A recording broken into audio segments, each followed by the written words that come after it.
यूहन्ना 1 अध्याय उसका 16 पद, क्योंकि उसकी परिपूर्णता से हम सब ने प्राप्त किया, अर्थात अनुग्रह पर अनुग्रह। अनुग्रह मीन्स फेवर, ग्रेस, परमेश्वर की कृपा। Praise the Lord.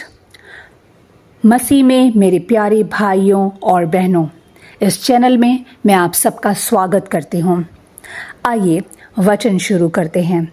आज का वचन है परमेश्वर की कृपा। प्रियों, अनुग्रह, परमेश्वर की कृपा, कैसे उसका इम्प्लीमेंटेशन होता है, कैसे अनुग्रह क्रियाशील होते हैं। जैसे हमें कोई प्रकाशन मिलता है तो हम बहुत एक्साइटेड हो जाते हैं कि अब सब कुछ अच्छा होगा।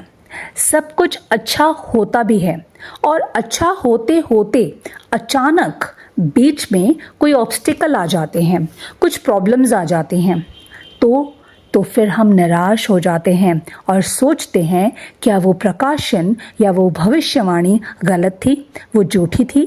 प्रियों, परमेश्वर कभी झूठ नहीं बोलता। ये रुकावट शैतान की तरफ से हो सकती है या फिर हमारी खुद की तरफ से भी हो सकती है।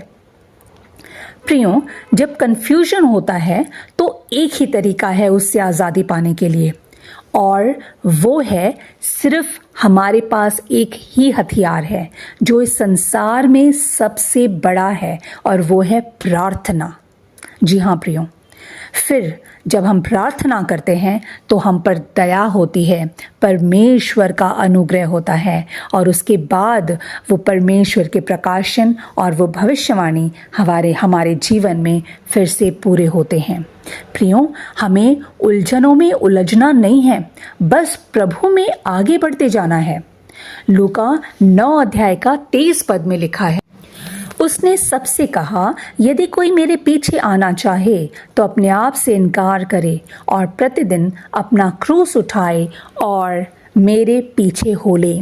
प्रियों, अगर रुकावट हमारी खुद की ओर से है तो भी प्रेयर के द्वारा, प्रार्थना के द्वारा परमेश्वर वो गलती हम पर रिवील करता है, हमें बताता है, ताकि हम खुद को बदल सकें।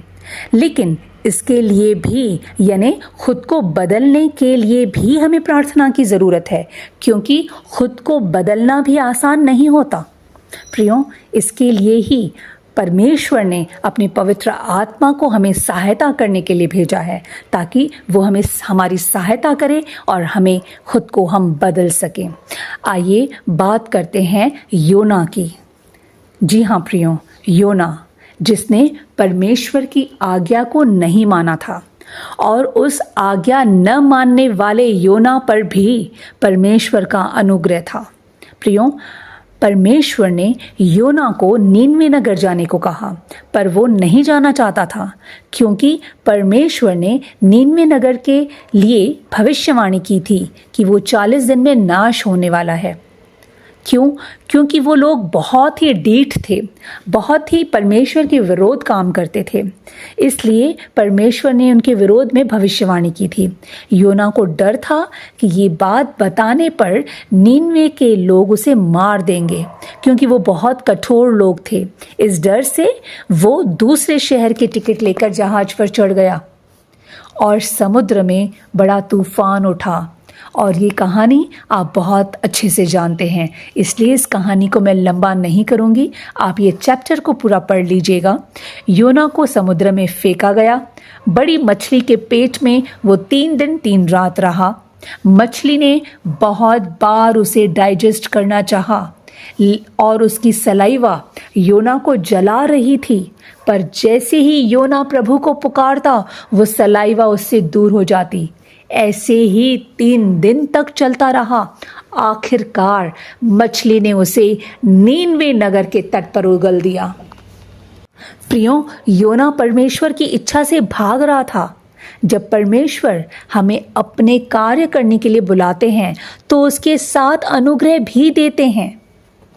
रोमियो के 11 अध्याय के 29 पद में लिखा है, परमेश्वर के वरदान और बुलाहट अटल है, तो फिर हम किस बात के लिए घबराते हैं और क्यों घबराते हैं? प्रियो, चाहे हम अपनी इच्छा से परमेश्वर का कार्य करें या अपनी इच्छा से ना करें, कार्य तो करना ही होगा। तो क्यों न इच्छा से ही कार्य करें जिससे परमेश्वर प्रसन्न हो। प्रियो, योना मछली के पेट में परमेश्वर के अनुग्रह से ही जीवित रह पाया, वरना ये पॉसिबल नहीं था। आइए देखते हैं दूसरा पॉइंट, खोए हुओं को बचाने और छुटकारा देने का अनुग्रह। प्रियो, योना 40 दिनों तक परमेश्वर का संदेश देता रहा कि मन फिराओ, क्योंकि परमेश्वर नीनवे नगर को नाश करने वाला है। प्रियो, वो कठोर लोगों ने, वो ढीठ लोगों ने अपना मन फिराया, और जब उन्होंने अपना मन फिराया, उन्होंने परमेश्वर पर विश्वास किया और परमेश्वर ने उन्हें बचा लिया। आइए देखते हैं तीसरा पॉइंट, क्षमा न किए हुओं पर अनुग्रह। जब परमेश्वर ने नीनवे नगर को बचा लिया, मीन्स अपनी वाणी के अनुसार, अपनी भविष्यवाणी के अनुसार नाश नहीं किया, तो योना परमेश्वर पर बहुत नाराज हुआ। पहला कुरिन्थियों के 13 अध्याय के 8 पद में लिखा है, प्रेम कभी टलता नहीं है। अक्सर हम कहते हैं कि भविष्यवाणी क्यों टल गई, क्या परमेश्वर ने गलत कहा या फिर शैतान का अटैक है। इसी तरह की बातें हम सोचते हैं। प्रियो, जब परमेश्वर नीनवे नगर के लिए भविष्यवाणी कर चुका था उनके नाश करने के लिए, तो फिर उन्हें क्यों बचाया। प्रियो, पहला तीमुथियुस के 2 अध्याय के 4 पद के अनुसार परमेश्वर ये चाहते हैं कि सब मनुष्यों का उद्धार हो और वे सत्य को भली भांति पहचान लें। ये जान लें कि परमेश्वर उनसे प्यार करता है, ये जान लें कि परमेश्वर उन्हें बचाना चाहते हैं। इसलिए परमेश्वर ने उन्हें बचा लिया। क्यों? क्योंकि उन्होंने मन फिराया था, तभी परमेश्वर ने उन्हें बचाया।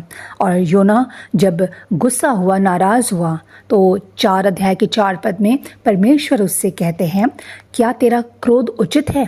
तूने उन्हें नहीं बनाया, मैंने उन्हें बनाया है। तुम तो केवल एक उपकरण हो। हाँ प्रियो, हम सिर्फ एक माध्यम हैं, एक उपकरण हैं। हम परमेश्वर के उपकरण के रूप में ही कार्य करते हैं। अगर हम नहीं करेंगे तो परमेश्वर किसी और को तैयार करेगा, पर हमारे मार्क्स कम हो जाएंगे। प्रियो, अगर परमेश्वर ने हमारे लिए कोई कार्य रखा है तो हमें उसके लिए तैयार होना है, और उसके लिए चाहे हम काबिल हैं या नहीं, चाहे उसके योग्य हम हैं या नहीं, चाहे हमारे अंदर उस कार्य को करने की काबिलियत हो या ना हो, लेकिन परमेश्वर ज़रूरत के समय जो कार्य हमें देते हैं, उसकी ज़रूरत के समय वैसा अनुग्रह भी हम पर करते हैं, वैसी काबिलियत भी हमें दे देते हैं। आइए देखते हैं नेक्स्ट पॉइंट, निर्बलता के बीच अनुग्रह। प्रियो, 2 कुरिन्थियों का 12 अध्याय 9 पद में पौलुस कहता है, उसने मुझसे कहा, मेरा अनुग्रह तेरे लिए बहुत है, क्योंकि मेरी सामर्थ निर्बलता में सिद्ध होती है। इसलिए मैं बड़े आनंद से अपनी निर्बलताओं पर घमंड करूँगा कि मसीह की सामर्थ मुझ पर छाया करती रहे। और 10 पद में लिखा है, क्योंकि जब मैं निर्बल होता हूँ तभी बलवंत होता हूँ। हाँ प्रियो, परमेश्वर निर्बलता के बीच में भी हम पर अनुग्रह करता है। निर्बलता सिर्फ अपने शरीर को उपवास द्वारा कमज़ोर करना ही नहीं है, पर हर बात में खुद को निर्बल करना है, खुद को कमज़ोर करना है। निर्बलता मीन्स घमंड में निर्बल होना है। निर्बलता मीन्स व्यभिचार में निर्बल होना है। गंदे काम, लुचपन, मूर्ति पूजा, टोना, बैर, झगड़ा, ईर्ष्या, इन सब में खुद को निर्बल करना है, खुद को कमज़ोर करना है। ईर्ष्या करने में, क्रोध करने में, विरोध, फूट, विधर्म, इन सब में खुद को निर्बल करना है, खुद को कमज़ोर करना है। हमें सिर्फ यीशु मसीह को ही देखना है, उसी का स्वभाव हमारे अंदर होना चाहिए। प्रियो, ये एक दिन का प्रोसेस नहीं है, क्योंकि वचन कहता है, मन में मैल रखकर, मन में विरोध रखकर की गई प्रार्थना कभी सुनी नहीं जाती। हाँ प्रियो, नेक्स्ट हम देखते हैं अनुग्रह जो चमत्कार लाता है। प्रियों, देखते हैं प्रेरितों के काम उसका 6 अध्याय और 8 पद। स्तिफनुस अनुग्रह और सामर्थ से परिपूर्ण होकर लोगों में बड़े बड़े अद्भुत काम और चिन्ह दिखाया करता था। स्तिफनुस परमेश्वर के करीब जाता और परमेश्वर के अनुग्रह और सामर्थ से परिपूर्ण हो जाता। और जब परमेश्वर का अनुग्रह और सामर्थ उसके अंदर बहुतायत से होती और फिर वो लोगों में बड़े बड़े अद्भुत काम और चिन्ह दिखाया करता था, चमत्कार किया करता था। प्रियों, हमें भी स्तिफनुस की तरह अनुग्रह से परिपूर्ण होने की ज़रूरत है। अनुग्रह से परिपूर्ण हम कैसे हो सकते हैं? हम जब परमेश्वर के करीब जाएंगे तभी उसका अनुग्रह हम पर बहुतायत से होगा, उसकी सामर्थ हमारे अंदर से कार्य करेगी। जब हम परमेश्वर के करीब जाएंगे तो लिखा है 2 कुरिन्थियों के 3 अध्याय के 18 पद में कि जब हम परमेश्वर के करीब जाते हैं तो प्रभु के द्वारा जो आत्मा है उसी तेजस्वी रूप में हम अंश अंश करके बदलते जाते हैं। हाँ प्रियों, हम धीरे धीरे परमेश्वर के साथ संगति करते हुए खुद को बदलते हुए देखेंगे, क्योंकि परमेश्वर का आत्मा अनुग्रह का आत्मा है। उसके साथ हमें संगति करना है, हमें पवित्र रहना है और प्रार्थना करना है कि प्रभु हमारे चरित्र को शुद्ध कर, हमारे विवेक को शुद्ध कर और हमारी आत्मा को चंगा कर। प्रियों, जब हमारी आत्मिक उन्नति होगी तो वो चीज़ें, हमारी उन्नति जो है वो वर्चुअली भी मैनिफेस्ट होती हुई हमें दिखाई देंगी। प्रियों, क्योंकि स्पिरिचुअली और वर्चुअली मीन्स आत्मिक और सांसारिक शारीरिक दोनों जगह कनेक्टेड हैं ब्लेसिंग्स में। इसलिए हमें परमेश्वर के बहुत करीब रहना है, डेली रहना है, तो हम वर्चुअली भी ब्लेसिंग्स दिखाई देंगी।